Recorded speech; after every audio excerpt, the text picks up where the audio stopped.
بسم الله الرحمن الرحيم. أعوذ بالله من الشيطان اللعين الرجيم. بسم الله الرحمن الرحيم وبه نستعين وهو خير ناصر ومعين.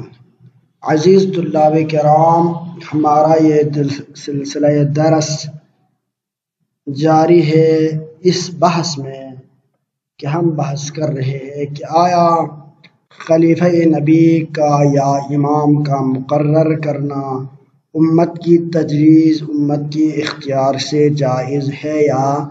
نہیں ہے؟ تو اس کے بارے میں ہمارا موقف یہ تھا کہ یہ امت کی تجویز سے جائز نہیں ہے، بلکہ اللہ تعالیٰ کے حکم سے نبی یا امام کے جانشین کو مقرر کیا جائے گا، اور اس کے اوپر ہماری بہت ساری ادلہ موجود ہے جن سے ہم استدلال کر رہے ہیں۔ انہی ادلہ میں سے آج ہماری جو دلیل ہے، دلیل نمبر 23 اور 24۔ آئیے ہم پڑھتے ہیں دلیل نمبر 23 اور 24 کی طرف۔ 23ویں دلیل میں ہم یہ عرض کریں گے کہ امت کا بنایا ہوا امام یا اس کو آپ خلیفہ کہے، وہ خلیفہ امت کا احسان مند ہوگا، منت کش ہوگا۔ کیوں؟ کیونکہ امت نے اس کو اس عہدہ خلافت پر مأمور کیا ہے، لہذا اس کا محسن وہی امت ہوگا، اور جو بندہ کسی کا محسن ہوگا اس محسن کے لیے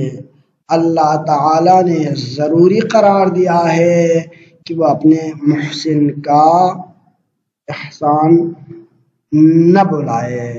اس کا شکر گزار رہے، اور ہر محسن کے اوپر اپنے محسن کے احسانات کو یاد رکھنا واجب ہونا، یہ نہ صرف ادلہ نقلیہ کے ذریعے سے ثابت ہے بلکہ اس کے اوپر بہت سارے ادلہ عقلیہ بھی موجود ہیں، اور ان ادلہ عقلیہ کی روشنی میں ہم یہ کہیں گے کہ امت کے اوپر واجب ہے کہ ان ادلہ کو قبول کرے۔ جیسا کہ ہم نے بعثت حسن ہونے کے اوپر استدلال کیے تھے، ان میں سے اس کے جو فوائد ہم نے بیان کیے تھے، ان فوائد میں سے ایک فائدہ یہ تھا کہ بعثت تائید کرتی ہے ان چیزوں کی کہ جن کے بارے میں عقل مستقلاً حکم دیتی ہے، اور انہی میں سے ایک کیا ہے؟ شکر منعم، یعنی اللہ تعالیٰ انسانوں کا منعم ہے، انسانوں کو نعمت دینے والا ہے، انسانوں کو وجود بخشنے والا ہے، ان کو صحت اور باقی قسم کے تمام نعمتیں، یہاں تک کہ فرمایا ان تعدوا نعمت اللہ لا تحصوها، اگر تم اللہ تعالیٰ کی نعمتوں کو گننا چاہو گے تو تم گن نہیں پاؤ گے۔ تو اتنی ساری نعمتیں اللہ تعالیٰ نے انسانوں کو عنایت فرمائے، جب یہ ساری نعمتیں انسان کو عنایت فرمائے تو انسان کے لیے ضروری ہے کہ غور و فکر کرے، تدبر کرے کہ مجھے یہ ساری نعمتیں عنایت فرمانے والا کون ہے، ان نعمتوں کو دینے والا کوئی بھی ہوگا۔ اگر میری کوئی وجود ہے تو اس وجود کو وجود بخشنے والا بھی کوئی ہونا چاہیے، اور جب وہ غور و فکر اور تدبر کرتے ہیں، اپنے منعم کو پہچاننے کی تلاش میں نکلتا ہے، تو اس کو اپنے باطن سے یا ظاہری کائنات کی نعمتوں سے، جن کو ہم طرق باطنیہ اور طرق ظاہریہ کہتے ہیں، ان کے ذریعے سے وہ اللہ تعالیٰ کی ذات تک پہنچتا ہے اور اللہ تعالیٰ کی معرفت حاصل کر لیتا ہے، اور اس کو یقین پیدا ہو جاتا ہے کہ کوئی نہ کوئی ذات پروردگار ہے کہ جس نے اس کائنات کو وجود بخشی، اور نہ صرف اس کائنات کو بلکہ انسان جیسے باکمال مخلوق کو بھی وجود بخشا، جس کے بارے میں اگرچہ تم چھوٹا ہو لیکن وفیک انت والعالم الاصغر اکبر، لیکن تمہارے اندر بہت بڑی کائنات سمیٹی ہوئی ہے، لپیٹی ہوئی ہے۔ اس انسان کو اپنے باطن میں غور و فکر کے ذریعے سے بھی اور ظاہر میں غور و فکر کے ذریعے سے بھی وہ اللہ تعالیٰ کی معرفت حاصل کر لیتا ہے۔ تو یہ ہو گیا عقلی ادلہ۔ تو انہی عقلی ادلہ میں سے جن کے بارے میں ہم نے کہا تھا کہ جن کے عقل استدلال مستقلاً ان کے اوپر دال ہے، لیکن دال ہونے کے ساتھ ساتھ شرع اور بعثت بھی اس کی تائید کرتے ہیں، انہی میں سے ایک ہم نے یہ ذکر کیا تھا کہ شکر منعم۔ شکر منعم ان ادلہ عقلیہ میں سے ہے کہ جس کو عقل تائید کرتے اور شریعت اس کی تائید کرتی ہے۔ تو کیونکہ اللہ تعالیٰ نے انسانوں کو بہت ساری نعمتیں دی ہے، تو اس نعمتوں کا شکر ادا کرنا کہ ہمارے اوپر واجب ہے، اور اسی وجہ سے ہم اللہ تعالیٰ کے لاکھ لاکھ شکر ادا کرنا تمام انسانوں پر واجب ہے۔ اور اللہ تعالیٰ نے فرمایا کہ حل جزاء الاحسان الا الاحسان۔ شیخ سعدی فرماتے ہیں کہ بدی را بدی سال باشد جزا، اگر تو مرد احسن الی من اسا، اچھائی کو اچھائی کرنا تو یہ تو گدوں کا کام ہے، یہ تو چھوٹا موٹا کام ہے، یہ تو ٹیسٹ لیول پہ اچھائی ہے، لیکن اگر تم اچھا اور بلند شخص ہو تو اس بندے کے ساتھ بھی اچھائی کریے۔ اخلاقیات کی باتیں ہیں، لیکن ہے یہ بات ضروری ہے کہ اگر کوئی آپ کے ساتھ اچھائی کرتا ہے تو اس کو اچھائی سے جواب دینا چاہیے۔ تو چونکہ اگر ہمارے اس مورد میں آ کے ہم دیکھیں تو چونکہ اس امت کا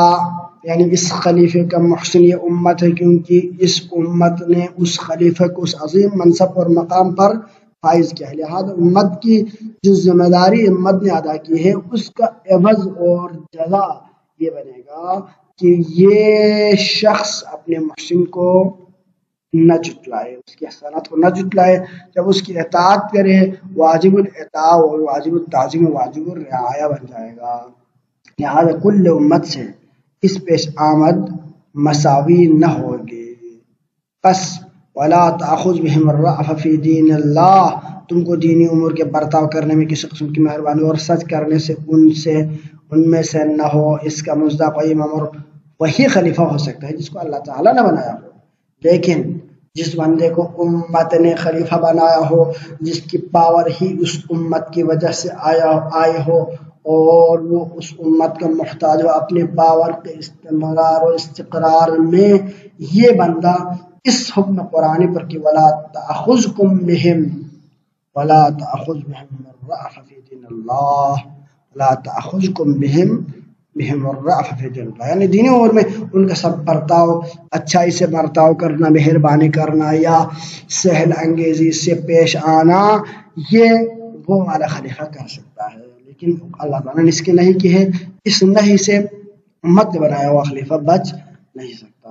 لیکن اس سے صرف وہی بندہ وہی خلیفہ بچ سکتا ہے جس کو اللہ تعالیٰ نے خلیفہ بنا۔ کیونکہ امت کا محتاج من نہیں ہے، امت نے اس کو خلیفہ جب بنایا ہی نہیں ہے، جب اس کا پاور جو مین پاور ہے جہاں سے یہ پاور ریسیو کر رہا ہے وہ اللہ تعالیٰ کے ذات ہے، تو اس کو امت کے خیال رکھنے کے، امت کے ناراضگی کے خیال رکھنے کی ضرورت نہیں ہے، نہ امت کے اطاعت اس کے اوپر واجب ہے، بلکہ یہ امام اور پیشوا رہے گا اور امت اس کا مقتدی بنے گا۔ یا ہم تاریخ پیش آمد کو نہیں دیکھتے کہ جس میں حضرت عثمان نے اپنے قوم و قبیلہ بنی امیہ سے اس کو ظاہر نہیں کرتی۔ پڑھو تاریخ فریقین، اس میں ہم زیادہ تفصیل میں نہیں جاتے کہ اگر تاریخ خلفائے راشدین کو اگر ہم دیکھیں تو ان میں سے اکثر میں آپ کو یہ چیز کہ اس چیز کا ولا تأخذکم بہم الرأف فی دین اللہ، اس مسئلے کی جو وضاحت ہے وہاں پر آپ کو سمجھ آ جائے گی کہ اس آیت اس میں کہنا کیا چاہتے ہیں، تقاضا کیا گیا، تاریخ میں کیا پیش آئی، اور اگر امت کی طرف سے خلیفہ ہو تو اس میں کیا مشکلات پیش آتی ہے، لیکن اگر اللہ تعالیٰ کی طرف سے منصوص ہو تو اس کے کیا فوائد ہے، اسی سے آپ اندازہ لگائے اور فعلی طور پر ان چیزوں کو سمجھے۔ آئیے ہم 24ویں دلیل کی طرف کہ جس میں یہ کہا گیا کہ ہر شخص کا جانشین اور خلیفہ وہی شخص تسلیم کیا جاتا ہے۔ یہ ہم عادی اور سیرت اقدس ہم اس چیز کو استدلال کر رہا ہے کہ لوگوں میں خلیفہ کسی بھی شخص کو اسی کو یعنی مانا جاتا ہے، جو اس شخص کے زمانۂ حیات میں اس کے کارہائے مختصہ میں برابر منیب یا جملہ اتباع اور لواحق سے زیادہ کام دیے ہوں، اور وہ منیب ان خدمات کی بجاوری اس کے صبر کرتا رہے اور نائب بجاوری کارہائے متعلقہ میں جملہ اتباع و لواحق سے زمانۂ موجودگی منیب میں بھی سربراہ آوردہ اور ممتاز ہو کر ہر شخص کے نزد خلیفہ و جانشین ہونے کا سزاوار ہو جائے۔ یعنی اس جملے کو اگر ہم خلاصے کے طور پر یہ کہا جائے تو پیغمبر کے بہت سارے اور بھی صحابی کرام معزز موجود تھے، لواحق جملہ اتباع یعنی بہت سارے صحابی تھے، اس کے لواحق ساتھ رہنے والے تھے، تو پیغمبر اکرم صلی اللہ علیہ وآلہ وسلم نے اپنے زمانہ حیات میں ہی، جب پیغمبر صلی اللہ علیہ وسلم دنیا میں تشریف فرما تھے، اس زمانے میں کارہائے مخصوصہ بہت سارے کام، مثلا سورہ برات کا لے کر بھیجنا تبلیغ کے لیے، اس کے علاوہ جمعے پہ حضرت علی کو یعنی بطور لیڈر بھیجنا، یا جب آپ مدینے سے باہر خود تشریف لے گئے تو آپ کو بطور جانشین مدینے میں چھوڑ کے جانا، یا شب ہجرت بستر پر سلانا، ایسی بہت سارے کام مخصوص افعال مخصوصہ میں اپنے برابر منیب کے بہت سارے اور بھی لوائق اور ادبا کے ہوتے ہوئے حضرت کو جانشین بنانا زیادہ مواقع میں، اور اسی طرح وہ منیب جو ہے ان خدمات کی بجاوری کو اس نائب کے سپر کرتا رہے، اور نائب پہ اس افعال کو، ان افعال کو، ان ذمہ داریوں کی اس احسن انداز سے انجام دے دے کہ ان پہ آیت اترتی رہے کہ وہ میسر نفسہ ابتغاء مرضات اللہ، کہ کون ہے جو اپنے نفس کے بدلے اللہ تعالیٰ کی رضایت کو خریدے۔ شب رات یعنی شب ہجرت کے رات جب بستر پر سوئے تو آیت اتر آئی اور مقامات پر آیتیں اتری، تو اس طرح سے کما حقہ نیابت کو اس کی زندگی میں ادا کرتے رہے، اور آپ ایک بطور ممتاز خلیفہ و جانشین ہونے کا سزاوار بن جائے، خصوصاً جب ہر ایک مبہم امر میں اسی کو سردار بنانے کا التزام ہو، جب کوئی مشکل آ جائے اسی کو جانشین اور سردار بنایا جا رہا ہو، اور کبھی کسی کی ماتحتی میں اس کو تابع اور مطیع کسی کا نہ کیا ہو، کبھی بھی اس کے ہوتے ہوئے کسی کو اس کے اوپر سردار، اس کے اوپر یعنی جانشین، اس کے اوپر امام اور خلیفہ قرار نہ دیا ہو، بلکہ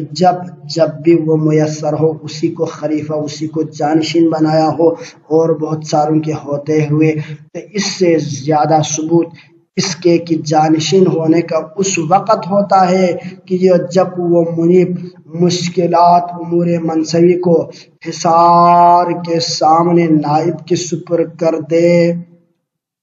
اور ولی عہدی کے اس وقت ہوتی ہے کہ جب کسی امر میں خاص لوازم منصب کو کسی کے سپر کر دے جس کی نسبت اس وقت یا کسی آئندہ کے قرائن ظاہریہ مخفرہ اس کو سمجھ کر دوسرے فرد کے جگہ پر اس کو مأمور کرے۔ مثلا ایسے بھی بہت سارے موارد تھے جس میں کسی کو وہ منصب پہلے دیا تھا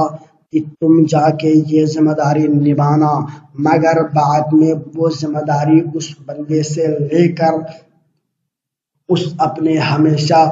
نائب بنائے جانے والے نائب کے حوالے کرنا کہ اس کام کو تم ہی احسن طریقے سے انجام دے سکتا ہو۔ ان تمام چیزوں کو آپ تاریخ سے سمجھ سکتے ہیں۔ تو جب صورتحال اور کیفیت اس طرح سے ہو کہ ہر زمانے میں ہر وقت اسی کو بہت سارے اور بھی افراد عمر کے لحاظ سے بلند، عمر کے لحاظ سے بزرگ اور بڑے ہونے کے باوجود ایک فرد، ایک جوان کو ہمیشہ اس کو نائب بنایا جا رہا ہو، اور یہ چیزیں صرف ہم بطور کلامی بحث نہیں کر رہے بلکہ سب کتب فریقین میں متواتر یا ثقہ روایات موجود ہے، تو اس سے ہمیں یہی بات سمجھ آ جاتی ہے کہ نائب اسی کا ہونا سزاوار ہے کہ جس کو عمر بھر ہر مشکل میں نائب بنایا جا رہا ہو۔ تو لہٰذا یہ سیرت عقلاء بھی وہی ہے کہ زمانے بھر میں کسی کو نائب بناتا رہے، لیکن عمر کے آخر میں اس کو چھین کے کسی ایسے بندے کو جس کا تذکرہ نہ ملتا ہو اس کو نائب بنایا جائے، یہ مناسب نہیں، لہٰذا یہ سیرت عقلاء کے خلاف ہے۔ بس اگر سیرت عقلاء کو بھی دیکھا جائے تو جو خلیفہ ہونے کا صحیح حقدار ہے اور رسول خود ہی جب زندگی میں باقی چیزوں میں انتخاب کرتا رہا ہے تو آخری وقت بھی رسول کو ہی حق ہے، نہ کہ امت اپنی طرف سے کسی کو خلیفہ منتخب کرے۔ صلی اللہ علیہ وسلم محمد وعلیہ الطیبین الطاہرین۔